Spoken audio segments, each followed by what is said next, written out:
Bulan Muharram atau orang Jawa mengatakan bulan Suro, itu hari-harinya harus disebut Yaumun Sholihun. Harinya itu hari baik. Jadi masuk tanggal 1 itu ya hari baik. Jangan sampai kita memasuki tanggal 1 Suro terus dianggap sebagai hari sial.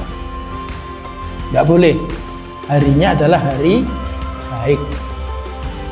Dulu di zaman Utsman bin Affan menetapkan tahun baru Islam dimulai dari hijrah itu karena memang ada peristiwa besar. Analisanya orang sekarang, maksudnya para ahli tafsir, itu minimal ada 3 perubahan besar.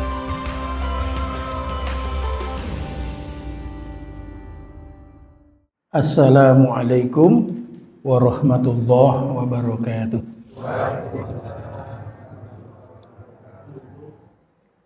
Alhamdulillahi haqqa hamdih wasyukru lillahi haqqa syukrih wala haula wala quwata illa billahil aliyyil azim. Ibu-ibu beserta bapak-bapak jamaah kajian Masjid Al-Islam Randu Songo Ndono Kertoturi yang kami hormati. Alhamdulillahirabbil alamin.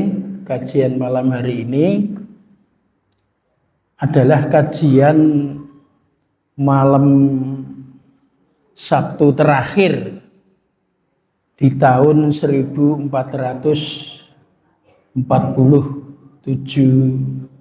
Hijriah. Karena besok Selasa kita sudah masuk tanggal 1 Muharram 1448 Hijriah. Sholawat serta salam semoga selalu tercurah kepada junjungan kita Nabi besar Muhammad Sallallahu Alaihi Wasallam yang besok akan kita mohonkan syafaatnya, dan dengan syafaat beliau insya Allah dosa-dosa kita diampuni, amalan kita diterima, dan kita dimasukkan ke dalam surganya Allah Subhanahu wa Ta'ala. Amin ya Rabbal Alamin. Bapak Ketua Takmir Masjid, ini kira dilitengkas dokter nggih, leres to? Nggih. Kayak malah pun kula mboten ngertos nggih, malah pun kene. Nggih, sedap malih. Ibu-ibu beserta bapak yang saya hormati, jadi tahun baru Islam ya, itu memang mulai dicanangkan itu jauh setelah Nabi. Jadi menurut beberapa ahli sejarah di zamannya Khalifah Utsman bin Affan. Walaupun sejak Abu Bakar dan Umar, sejak Khalifah Abu Bakar dan Khalifah Umar itu sebenarnya sudah ada rancangan, tetapi tidak pernah kesampaian. Nah, zamannya Utsman itu mulai digarap. Beberapa sumber mengatakan berbagai pertimbangan. Karena pertimbangannya itu begini, akan dimulai dari mana? Nah, usulannya banyak ya. Ada yang punya usulan dimulai dari lahirnya Nabi. Akhirnya tidak ada kesepakatan. Ada yang punya pendapat dimulai dari turunnya wahyu pertama di Gua Hira. Tidak ada kesepakatan. Akhirnya yang disepakati adalah hijrah Nabi dari Mekah ke Madinah. Itu disepakati menjadi tahun 1 Hijriah. Dan sekarang sudah 1447 tahun ya. Sudah cukup lama ya, sudah cukup lama. Ada yang pernah menghitung ya, tentu saja para ahli, kalau menghitung zamannya Nabi Ibrahim itu sudah 3.500 tahun. Jadi separuh ya, separuh. Ya orang-orang pinter yang menghitung.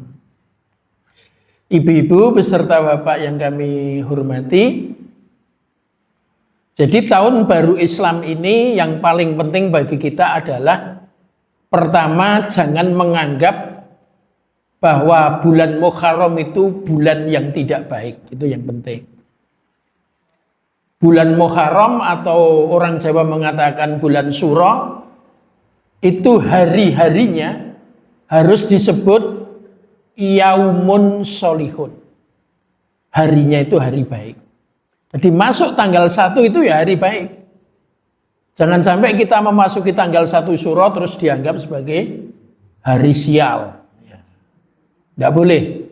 Harinya adalah hari baik. Kita tahu bahwa peristiwa-peristiwa besar terjadi di bulan Muharram. Ya, bulan Suro Muharram. Ibu-ibu beserta bapak yang hormati, kita akan mengambil hikmah kenapa para ahli ya itu lantas berani menyatakan bahwa memang dulu di zaman Utsman bin Affan menetapkan tahun baru Islam dimulai dari hijrah itu karena memang ada peristiwa besar. Nah, analisanya orang sekarang ya, maksudnya para ahli tafsir itu minimal ada 3 perubahan besar.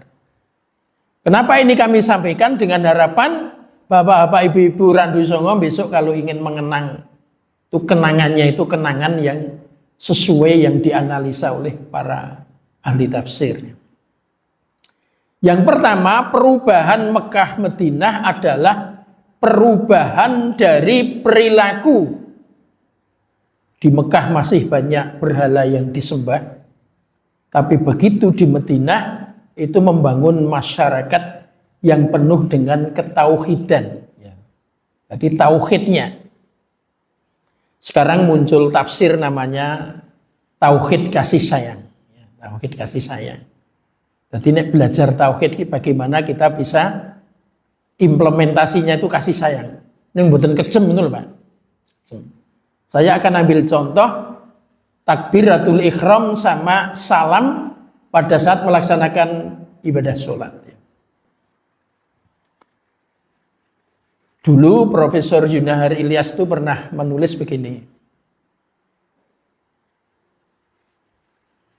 Ada rukun iman, ada rukun Islam. Rukun iman ada 6 ya, kita yakin kebenarannya. Rukun Islam ada 5, yakin kebenarannya.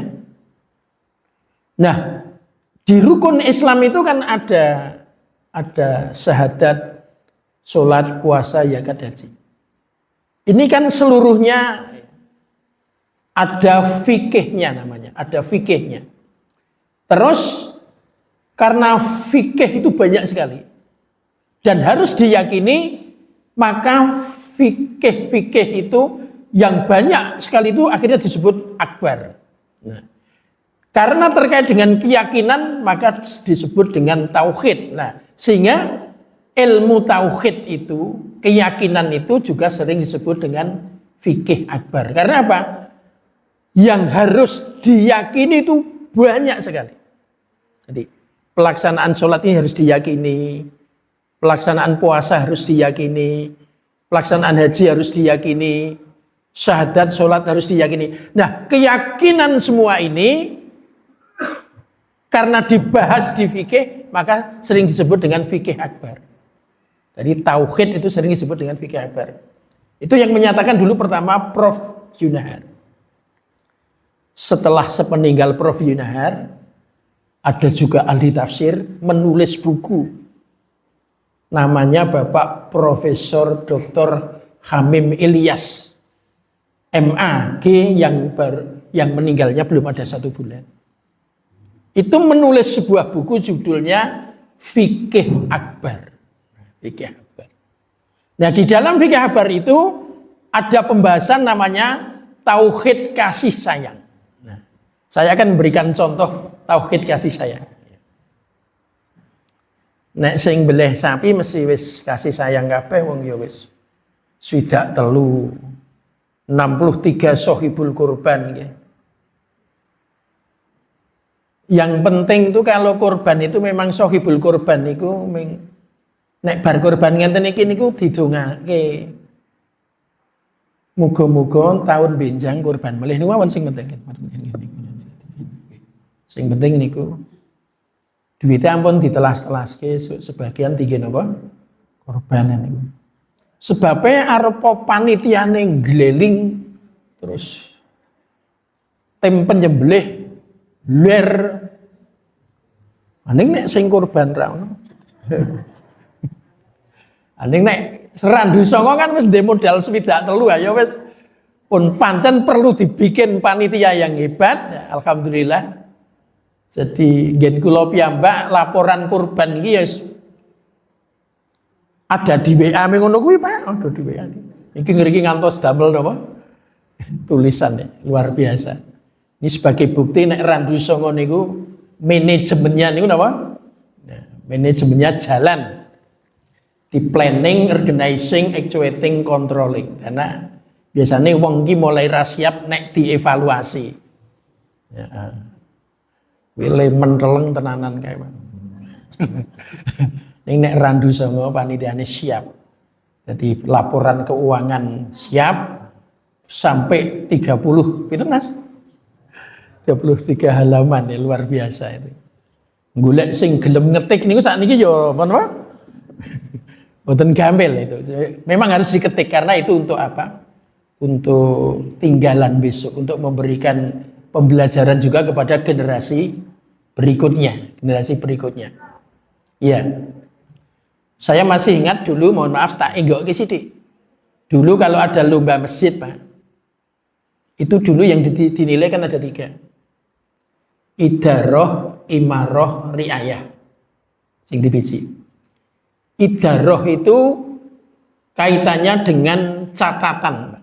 Catatan itu nilainya 30%. Catatan idaroh. Nah, imaroh itu kegiatannya.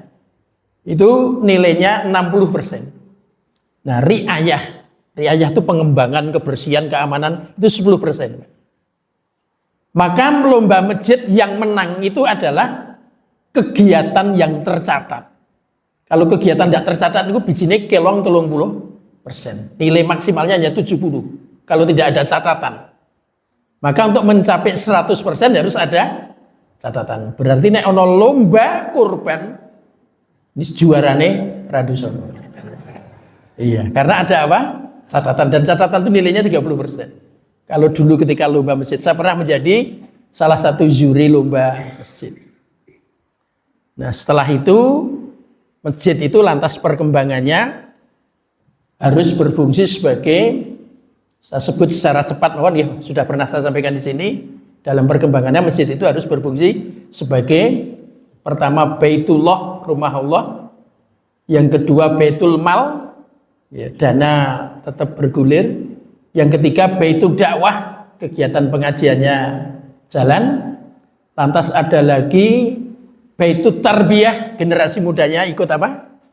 Tampil seperti anak-anak. Terakhir Baitul Muamalah. Baitul Muamalah itu melibatkan seluruh warga. Tadi sudah betul ya, 130 luwih hadir di sini. Sekarang ada lagi Mas Trapsi, kalau nanti mau ikut dikembangkan, ada konsep masjid yang terbaru. Alhamdulillah kami besok tanggal 20 diminta oleh salah satu lembaga mengambil 30 sampel di Kabupaten Sleman untuk menjelaskan tentang namanya Masjid Peradaban. Ini terbaru Pak. Jadi Masjid Peradaban. Jadi masjid ini dikelola, isi pengelolaannya itu sambil membangun namanya peradaban. Pun kiri-kiriin, itu besok lagi. Besok kan saya masih kesini lagi. Kita lanjutkan dulu yang apa? Yang hari raya apa itu tadi? Hari raya kurban sampun yang tanggal 1 apa? Muharram. Jadi ada perubahan dari Mekah ke Madinah itu adalah perubahan yang pertama adalah dari kemusyrikan menuju kepada ketauhidan. Kenapa dikatakan kemusyrikan? Karena Nabi ketika hijrah dari Mekah ke Madinah, Mekah masih penuh berhala. Jadi Nabi hijrah itu berhalanya belum selesai. Di sekitar Ka'bah itu masih banyak apa? Masih banyak berhala. Terselesaikannya kapan? Ketika Nabi sudah berada di Madinah 10 tahun, akhirnya kembali lagi ke Mekah untuk menyelesaikan. Setelah selesai turun surat An-Nasr, ya tadi sudah dibaca. Surat An-Nasr itu surat yang turun di Mekah, tetapi disebut Madaniyah. Saya ulangi lagi, surat An-Nasr adalah surat yang turun di Mekah, tetapi disebut apa? Madaniyah. Karena apa? Karena turunnya setelah hijrah. Jadi pengertian surat Madaniyah itu surat yang turun setelah hijrah. Sehingga surat An-Nasr walaupun turun di Mekah disebut surat Madaniyah. Beri syarat, karena masuk kategori syarat sehingga niat dulu baru takbiratul ihram. HPT jilid 3. Yang ketiga, takbiratul ihram pada saat sholat jenazah. HPT jilid 1, takbiratul ihram takbir yang pertama membaca Al-Fatihah dan sholawat. HPT jilid 3, takbir pertama Al-Fatihah, takbir kedua sholawat. Yang keempat, tawaf di waktu haji.